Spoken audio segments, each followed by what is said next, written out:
Hello and a very warm welcome. I am Gursheen Garland and you're watching Firstpost. In the next few minutes, I get you the top 40 updates from around the world, only here on Fast and Factual. Let's get started. We begin with the latest in the US. Mike Waltz has been removed as US National Security Advisor by President Donald Trump. He has been temporarily replaced by Secretary of State Marco Rubio. The removal followed a major blunder where he mistakenly added a journalist to a private chat about sensitive military plans in Yemen. Trump has also nominated Waltz as US ambassador to the UN. Thousands of people took to the streets across the US on May Day to protest against the Trump administration. The protesters denounced the government's immigration policies. A major rally was also held in Washington, D.C. US Vice President JD Vance said that Washington hoped Pakistan would cooperate with India to hunt terrorists operating from their territory after the deadly Pahalgam attack. Vance also said that the United States was in close contact with both India and Pakistan. Days after the Pahalgam terrorist attack, Indian Home Minister Amit Shah said the country will give a befitting response to every act of terrorism. Shah said that the perpetrators behind the cowardly attack will not be spared. The Indian Home Minister added that it was Prime Minister Modi's resolve to uproot terrorism from every inch of the country. The Indian Air Force carried out a flypast on the Ganga Expressway in Uttar Pradesh. It also performed the takeoff and landing exercises. The exercise was being organized to assess the expressway's potential use as an alternative runway during times of war or national emergencies. This comes after the Pakistani troops violated the ceasefire along the line of control for the 8th consecutive night.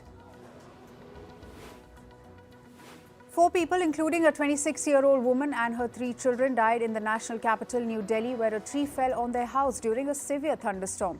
Heavy rainfall accompanied by thunderstorms and gusty winds battered the national capital and its neighboring areas. Over 100 flights were delayed and more than 40 were diverted. The heavy rainfall also caused significant waterlogging in several areas. The 4th round of nuclear talks between the US and Iran has been postponed. The announcement was made by Oman, which is also a mediator in the talks. Oman's foreign minister said the new dates will be announced after agreement by all parties. The Israeli military said that a missile launched from Yemen was intercepted earlier today. Following the missile launch, air raid sirens were sounded in several areas of Israel. Following the interception, smoke trails were seen in the sky in the Israeli cities of Yavneh and Rehovot. Russian drone strikes hit multiple locations across Ukraine yesterday. Drone strike targeted Ukraine's port city of Odessa. 2 people were killed and at least 15 others were reported injured. Another attack on Zaporizhzhia city set buildings ablaze and injured at least 29 people. Kharkiv's mayor also said that a drone had struck a petrol station in the city centre that sparked a fire. And elections in Australia are set to take place tomorrow. Despite leading the opinion polls, Australian Prime Minister Anthony Albanese said he has a mountain to climb. Albanese's left-leaning Labour Party is at a narrow lead over the Conservative opposition. New Zealand's capital, Wellington, experienced its strongest storm in more than a decade. Winds reached 160 kilometers per hour at Barring Head. Schools, universities and government offices were shut, while most flights and ferries were cancelled. A red wind warning remains in effect. Firefighters gained control over a massive blaze that tore through the Jerusalem hills for nearly 30 hours. It has damaged approximately 5,000 acres of land. Officials said efforts would continue at lower intensity to prevent flare-ups. Prime Minister Netanyahu blamed Palestinian arson and claimed 18 arrests. But police confirmed only 3 detentions. The fire is among Israel's largest. It drew comparisons to the deadly 2010 Camel fire. London recorded its hottest May 1 on record, with temperatures reaching 28 degrees Celsius at Kew Gardens, surpassing the previous 1990 high. This makes it officially the warmest start to the month of May on record. Residents and tourists gathered in parks as the UK experienced unusually warm weather. The U.S. Justice Department filed lawsuits against Hawaii and Michigan seeking to halt their legal actions targeting fossil fuel companies for their role in the climate crisis. The department argues that these state-level lawsuits clash with federal authority under the Clean Air Act and the Trump administration's energy dominance agenda. And according to scientists studying Arctic plains, the ecosystem that is required for their growth are changing in unexpected ways, in an early warning sign for a region upended by climate change. Scientists have discovered dramatic shifts in temperatures and growing seasons have not added to any advantage or disadvantage to these plants. They also discovered that the maximum changes in the plants took place where the temperatures got much warmer. On to business and tech news now. Oil prices jumped today after China said it was open for tariff talks with the US. Beijing said it was evaluating a proposal from Washington. The statement raised hopes for de-escalation of a trade war. Brent crude futures rose by 0.8% to over $62.6 a barrel, while US West Texas Intermediate crude futures gained 50 cents to over $59.7 a barrel. The Indian rupee appreciated significantly today, breaching the 84 per dollar mark for the first time since October last year. It opened 40 paise stronger at 84.09 and later fell to 83.90 against the US dollar, compared to previous close of 84.49. Amazon Web Services reported a quarterly revenue of $29.27 billion, recording a 16.9% increase. However, the company missed the market expectations of 17.4% growth and over $30 billion in sales. Company fell by 5% after the report. US President Donald Trump has shut a duty-free loophole for low-value American imports. The move has increased prices for US customers of firms like Shein and Temu.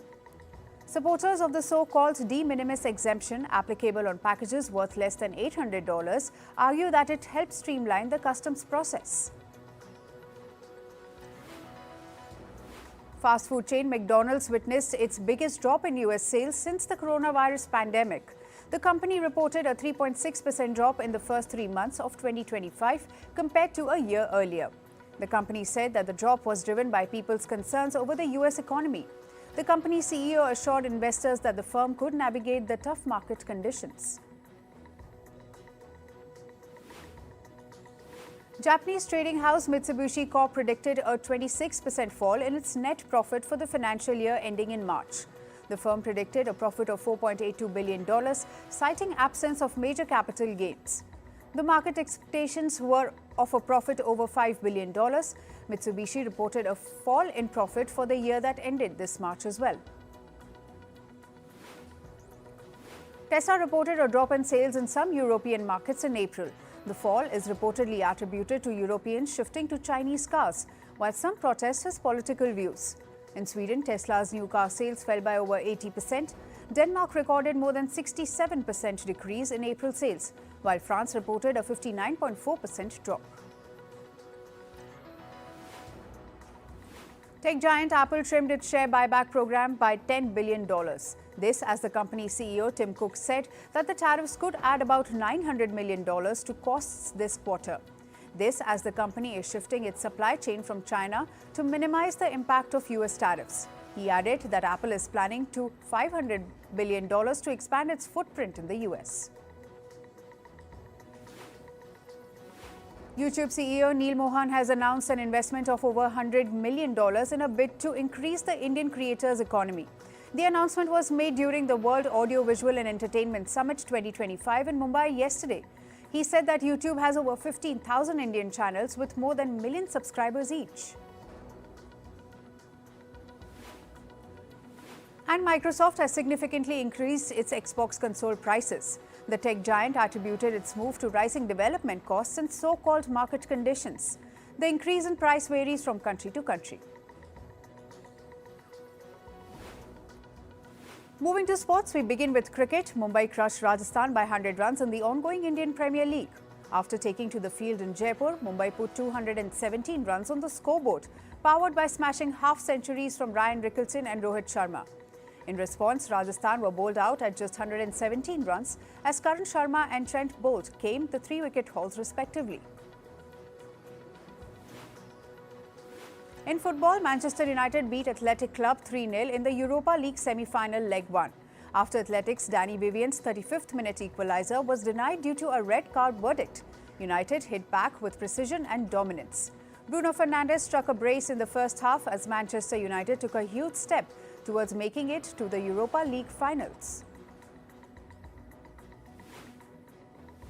Manchester United head coach Ruben Amorim admitted nobody expected the magnitude of their 3-0 Europa League semi-final first leg win at the Athletic Club. Amorim insisted the tie was still not over ahead of next week's return match. Reflecting on the Athletic Club clash, Amorim said the game changed after the first 25 minutes. And Brentford beat Nottingham Forest 2-0 in the Premier League. Kevin Shade and Yohan Wissa both finished at the end of long clearances from deep in their own half to ensure a surprise away win. With this, Nottingham Forest missed out on a chance to move into the top 3 in the Premier League and strengthen hopes for a Champions League berth next season. In tennis, women's world number 4 Coco Gauff stunned her world number 2 rival Iga Swiatek in the Madrid Open semi-finals. Gauff beat Swiatek 6-1, 6-1. The American will now play the world number 1 Aryna Sabalenka in the tournament's final tomorrow. Men's world number 11 Lorenzo Musetti advanced to Madrid Open semi-finals. The Italian beat Canada's Gabriel Diallo 6-4, 6-3 in the quarter-finals. Musetti found success by quickly neutralizing points and using heavy topspin to target Diallo's forehand, which drew 29 of his 38 unforced errors. Men's world number 6 Jack Draper also advanced to the Madrid Open semi-finals. The British star beat Italy's Matteo Arnaldi 6-0, 6-4 in the quarter-finals. Draper will meet Lorenzo Musetti in the semi-finals later today. Men's world number 10 Daniil Medvedev crashed out of Madrid Open after losing the quarter-finals. The Russian was beaten by world number 15 Casper Ruud of Norway 6-3, 7-5. This was Ruud's first win against Medvedev in an ATP clash. In badminton, India ended their Sudirman Cup campaign after beating England 3-2 in their last group-level clash. Anupama Upadhyay played the women's singles match for India and beat her English rival 21-12, 21-16 in 41 minutes. World number 48 Satish Karunakaran beat world number 95 Harry Huang in the second match. India went on to seal the 5-match tie in the women's doubles encounter, which saw Shruti Mishra and Tanisha Crasto get the better of their English rivals by a 21-17, 21-17 scoreline.